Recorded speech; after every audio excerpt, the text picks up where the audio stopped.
ಎಲ್ಲ ವೀಕ್ಷಕರಿಗೆ ಆತ್ಮೀಯ ಸ್ವಾಗತ. ಇವತ್ತಿನ ವಿಶೇಷವಾಗಿರುವಂತಹ ವಿಡಿಯೋ ನೋಡಲು. ಇವತ್ತಿನ ವಿಡಿಯೋ ಬಹಳ ಇಂಪಾರ್ಟೆಂಟ್ ಇದೆ ಸ್ನೇಹಿತರೆ. ಕೃಷಿ ಇಲಾಖೆಯಿಂದ ರೈತರಿಗೋಸ್ಕರ ಒಂದು ಹೊಸ ಮಾಹಿತಿಯನ್ನು ಬಿಡುಗಡೆ ಮಾಡಿದ್ದಾರೆ. ಇದರಿಂದ ರೈತರಿಗೆ ಏನು ಹೆಲ್ಪ್ ಆಗುತ್ತೆ ಅಂತ ಕೂಡ ನಾನು ತಿಳಿಸ್ಕೊಡ್ತೇನೆ. ತುಂಬ ಜನ ರೈತ ಬಾಂಧವರು ನನಗೆ ಕಮೆಂಟ್ಸ್ ಕೂಡ ಮಾಡಿ ಕೇಳ್ತಾ ಇದ್ರು, ನಮಗೆ ಈ ಸಮಸ್ಯೆ ಆಗ್ತಾಯಿದೆ, ನಮಗೆ ಈ ಸಮಸ್ಯೆ ಆಗ್ತಾಯಿದೆ, ಸೊ ನಮಗೆ ಪರಿಹಾರ ಯಾವ ರೀತಿ ಇದೆ ತಿಳಿಸಿಕೊಡಿ ಎಂಬುದರ ಬಗ್ಗೆ ತುಂಬ ಜನ ಕಮೆಂಟ್ಸ್ ಮಾಡ್ತಾಯಿದ್ರು. ಇದುವರೆಗೂ ಯಾವ ವಿಡಿಯೋ ಕೂಡ ಬಂದಿಲ್ಲ ಈ ರೀತಿಯಾಗಿ ಮಾಹಿತಿ ಇರುವಂತಹ ವಿಡಿಯೋ. ಸೊ ಅದಕ್ಕೆ ಈ ಒಂದು ವಿಡಿಯೋ ಮಾಡ್ತಾ ಇದ್ದೇನೆ ಸ್ನೇಹಿತರೆ. ರೈತ ಬಾಂಧವರಿಗೆ ಎಷ್ಟು ಸಮಸ್ಯೆ ಆಗ್ತಾಯಿತ್ತು ಆ ಸಮಸ್ಯೆಗಳಿಗೆಲ್ಲ ಪರಿಹಾರ ಇವತ್ತಿನ ವಿಡಿಯೋದಲ್ಲಿ ಸಿಗುತ್ತೆ. ಹಾಗಾದರೆ ಬನ್ನಿ, ತಾವು ಇದುವರೆಗೆ ನಮ್ಮ ಚಾನಲ್ ಏನಾದರೂ ಸಬ್ಸ್ಕ್ರೈಬ್ ಮಾಡಿಲ್ಲ ಅಂದರೆ ಸಬ್ಸ್ಕ್ರೈಬ್ ಮಾಡ್ಕೊಳ್ಳಿ, ಬೆಲ್ ಐಕನ್ ಕ್ಲಿಕ್ ಮಾಡಿ, ಪ್ರತಿಯೊಬ್ಬರು ವಿಡಿಯೋನ ಲೈಕ್ ಮಾಡಿ.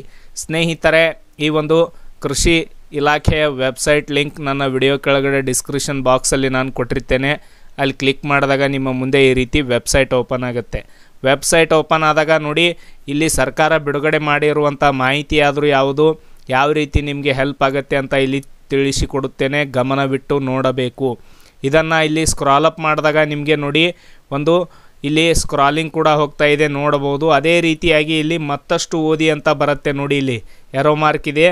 ಇಲ್ಲಿ ಮತ್ತಷ್ಟು ಓದಿ ಮೇಲೆ ನೀವು ಕ್ಲಿಕ್ ಮಾಡಿದಾಗ ಇಲ್ಲಿ ನಿಮ್ಮ ಮುಂದೆ ಒಂದು ವಿಶೇಷ ವಿಂಡೋ ಓಪನ್ ಆಗುತ್ತೆ. ವಿದ್ಯಾರ್ಥಿ ರಾಜ್ಯ ವೇತನ ತಂತ್ರಾಂಶ ಸಹಾಯವಾಣಿ, ಇದರಲ್ಲಿ ಏನಾದರೂ ಸಮಸ್ಯೆ ಆಗ್ತಾಯಿದ್ರೆ ಇದಕ್ಕೆ ಕರೆ ಮಾಡ್ಬೋದು.